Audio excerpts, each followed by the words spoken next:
Welcome to Musings on the Journey with your host, Deb Thumbs. Nurturing and healing the mind, body, and spirit.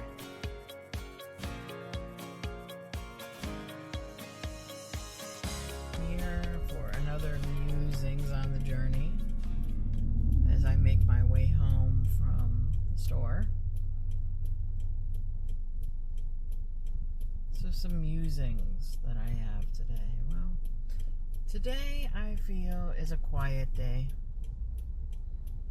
A quiet day, a contemplative day, a day for rest. And why is that? Well, we need that every so often, and we seem to forget that we do. We keep doing. And you probably heard that thing about being a human being instead of a human doing, right? And so being a human doing all the time wears us out. It wears us out if we don't take care of ourselves and slow down, as I'm doing, coming to a light right now, slowing down and then stopping. So we can learn so much from what we experience in the world if we pay attention. The guidance is always there. The guidance is always available to us if we really pay attention. And my guidance today was to slow down, to rest, to feel,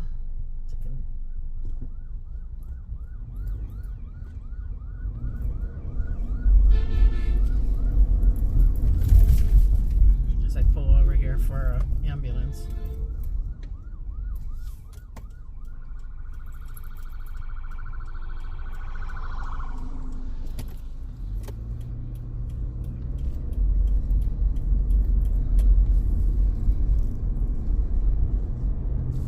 So I had to stop. I pulled over for an ambulance that was behind all these cars, and all of us had to pull over. And that's what self-care is. It's pulling over because we need to take care of what's going on in the moment.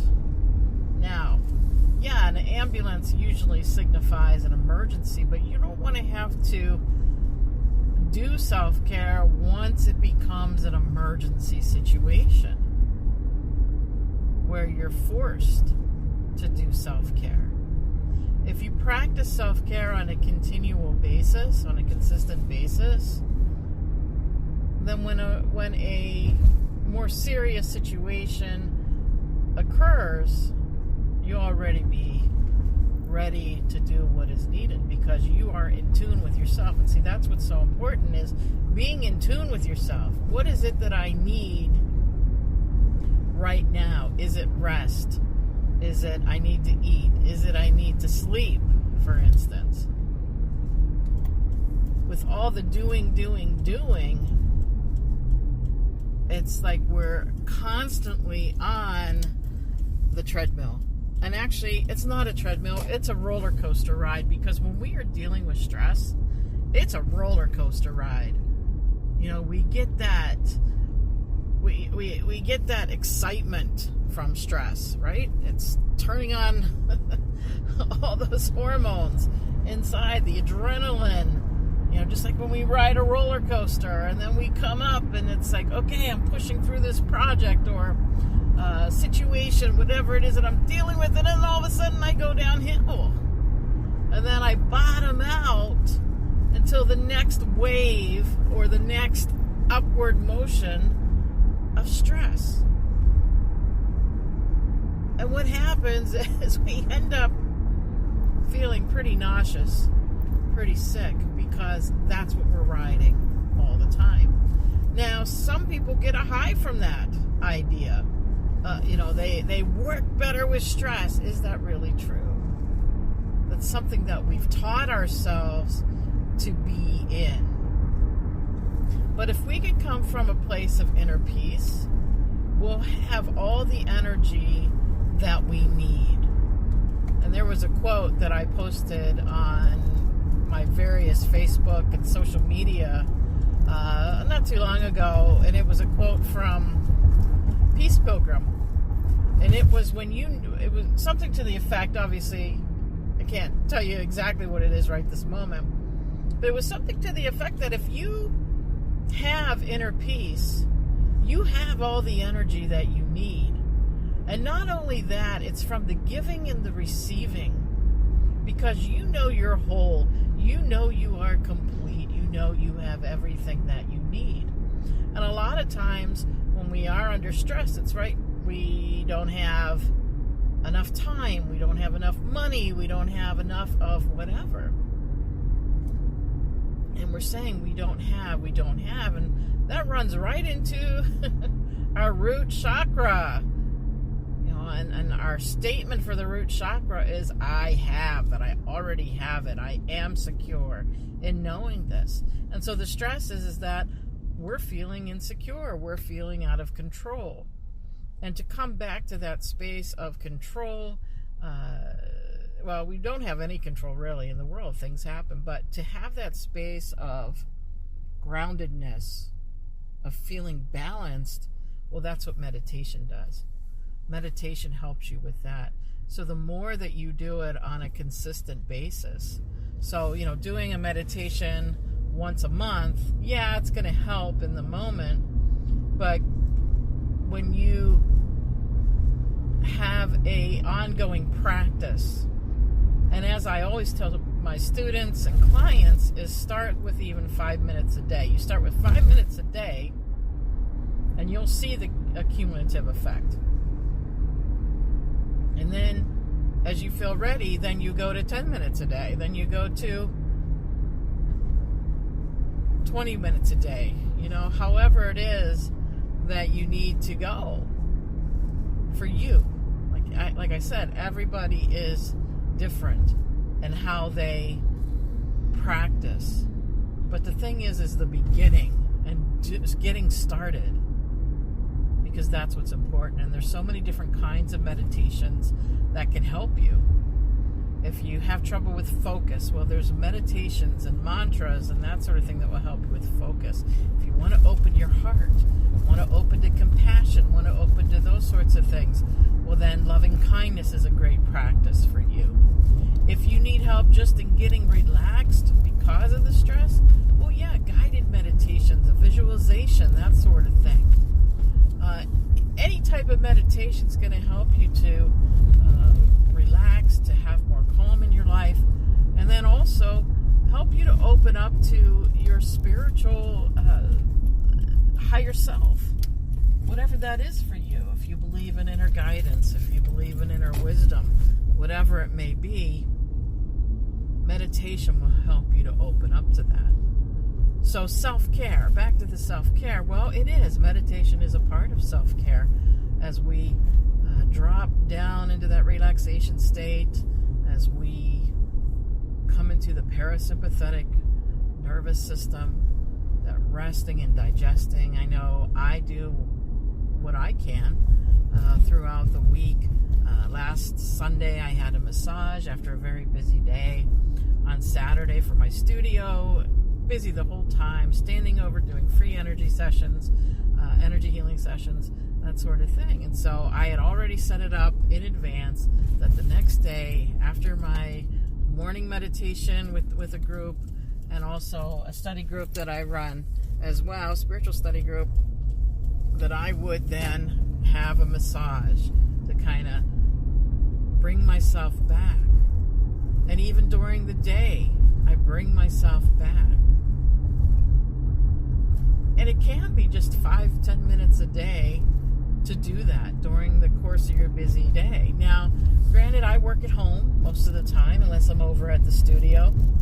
But when I am at home or whatever, I make sure I take that space. I have a space in my home, my meditation room, where I go and I do that, or I do some yoga, some stretching, maybe doing some restorative yoga. Restorative yoga is when you are supine on the floor and you're supported by bolsters and cushions and blankets and that sort of thing. So you do drop into that space as well.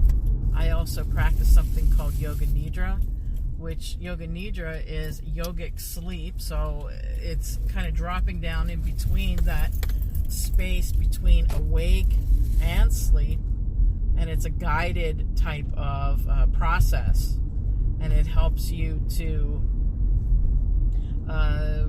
recover. It's a conscious relaxation. They say that 30 minutes of Yoga Nidra, and you spell it Nidra if you are curious, that will bring you just about the same as 3 to 4 hours of sleep. And sometimes I go to sleep listening to that. Sometimes, I'll just take it during the day, whatever it may be. All I know is that it's important. Taking a personal day, not to sit around and watch TV, not to clean your house, not doing that. I did this even Labor Day weekend, where I did a personal retreat at my studio. I had closed for the weekend, and I took the time to just be there, to meditate, to do yoga, to not have distractions around me. Nobody talking with me, not looking at the smartphone, no tablets, TVs, whatever. And that was so important to me. And I do this quite frequently, where I take, whether a day or I take an hour, whatever, at the time. Don't wait until you're running out of steam and you basically crash. Crashing isn't helpful either, because then all you do is you get back up and you're going back up the top of the roller coaster, then you're crashing again. You can deal with everyday situations and what's going on by having a measured approach. And a measured approach is tuning into yourself, watching where you are, what it is that you need. If it's time to eat, eat. If it's time to sleep, sleep. If it's time to take a rest, take a rest. And certainly the best way to rest is away from the TV, away from Facebook, away from email, computers, smartphones, tablets, etc. Kind of setting all those gadgets aside. And then taking the time to, if it's to take a nap, if it's to listen to a meditation, if it's to do a meditation, if it's to do some very gentle stretching, all of that. So this is all a part of the practice of self-care. All of it. And even part of this, and I'm doing some monthly workshops at my studio. One is self-care, one is self-discovery. Self-discovery is more as you go into contemplation, taking that time to journal, to look at what's going on. What am I doing? Being aware, having that awareness, because that is so lovely in the sense then, well, now I can do what I need to do to make changes in my life, to move forward, to maybe leave certain situations or relationships that no longer serve me. So in that, you are important. So remember you are important. And because you are important, take the time to take care of you. There's only one of you. So thanks so much for joining with me, and as always, I wish you much peace. Namaste. To learn more about the services I offer regarding mind, body, and spirit, please see my website, meditatewithdeb.com.